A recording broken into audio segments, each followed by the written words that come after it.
오늘의 큐티 말씀은 욥기서 8장부터 10장까지 말씀입니다. 빌닷이 욥에 대해서 말하는 부분이 먼저 나오는데, 하나님은 정의 공의롭다. 욥의 자녀들이 범죄하여 심판하신 것이다.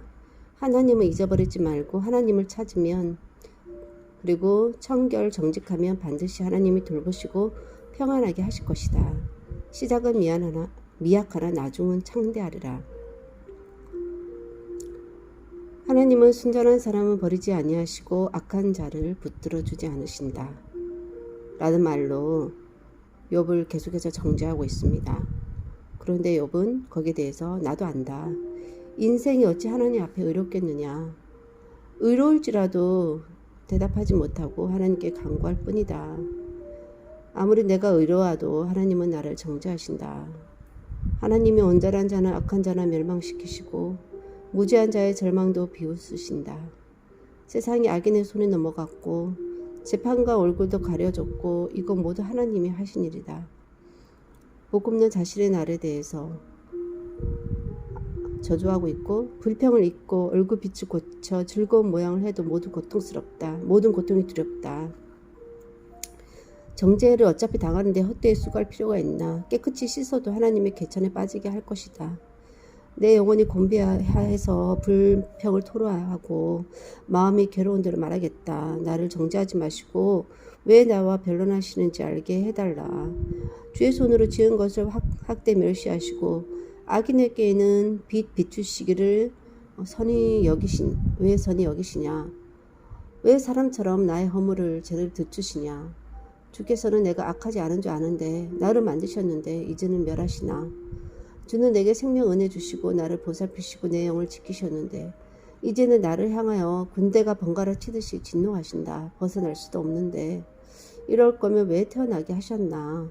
어둡고 죽음의 그늘진 땅으로 갈 때까지만이라도 나를 버려두사 잠시라도 평안하게 해달라. 이런 욥의 항변을 듣고 있는 하나님 마음은 어떨까. 사탄이 하나님 보기에 민망할 지경으로 의롭다 인정받는 욥의 하나님에 대한 지탄은 하나님 마음을 칼로 자르는 것 같을 것 같습니다. 하나님 입장에서도 오히려 정확하게 알게 된 욥의 하나님에 대한 속마음.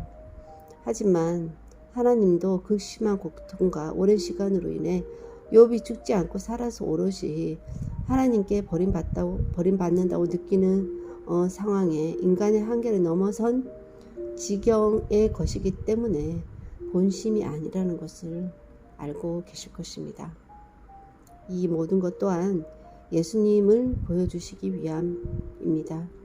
고통의 강도는 더하셨겠지만 알고 당하시는 고통이기에 심적 갈등은 덜 할지, 아니면 모르고 당하면 원망이라도 할 수 있으니 더 나을지, 그 어느 것도 더 나은 것이 없고 겪지 않는 편이 좋겠으나 고난 없이는 영광도 없다는 것.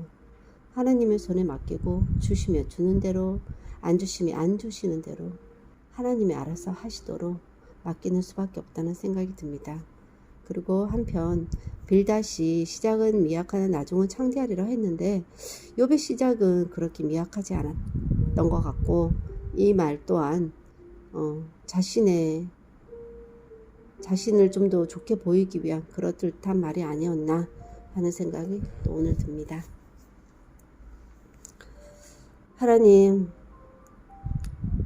욥이 이제는 자기를 그냥 내어놓고 하나님 앞에 불평불만을 계속해서 토로하고, 언제 하나님에 대한 그런 믿음이 있던 사람이 있냐.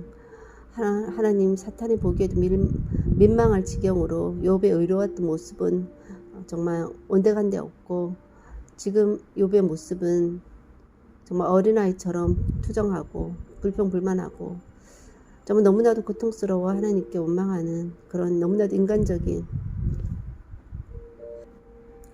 욥의 모습을 보게 됩니다. 누구나 인간이라면 욥보다 결코 나을 수 없다라는 것 주님 압니다. 이 모든 것 정말 예수님께서 정말 당하셨는데 그 예수님의 당하신 고통은 알고 당하셔서 하나님께 정말 불평불만할 수도 없이 오롯이 좀 당하실 수밖에 없었는데 그 극심한 고통을 주님 욥을 통해서 보게 하여 주시니 감사합니다. 그런 고통이 없이는 또한 영광이 없음을 알지만 그 당하는 고통이 얼마나 극심한 것이라는 것을 또 상상할 수조차 없기 때문에 하나님 영광을 위해 고통을 달라고도 말할 수도 없고 또 고통이 왔는데 또 그 고통에 대해서 그냥 내버려둬서 영광을 바라보지도 못하고 그 고통 가운데 빠져 있을 수도 없는 그런 저희인 것을 하나님께서 누구보다 더 잘 아시오니 고통을 당하게 하실 때는 그 뜻을 알든 모르든 하나님께 또 맡기고 또 그것을 이겨내는 가운데 하나님께서 계시다는 것을 알든 모르든 온전히 그 모든 상황을 주님께서 지켜보신다는 것을 나중에라도 알게 될 때 하나님께 감사하게 하시고 모든 고통 뒤에 고난 뒤에 영광이 있음을 알고 또 영광을 누리며 바라며 기대하며 이 세상에서 또 그 영광을 누리지 못할지라도 하늘나라에서 또한 상급을 바라보며 어떤 면에서는 이 세상에서의 고통으로 이 세상에서의 영광을 누리면 하늘나라에 상급이 없는 것은 아닌가라는 생각이 듭니다. 이 세상에서의 고통 가운데 아무런 보상이 없을 때 이것이 하늘나라에 쌓이는 상급은 아닌가 하는 기대감을 가지며 오롯이 주님과 함께 이겨나갈 수 있도록 인내로서 이겨나갈 수 있도록 도와주실 것을 믿고 오늘 하루도 주님께서 동행하여 주시고 인도해 주시는 하루 될 줄을 믿고 감사를 드리며 모든 말씀 예수님 이름으로 기도하였습니다. 아멘.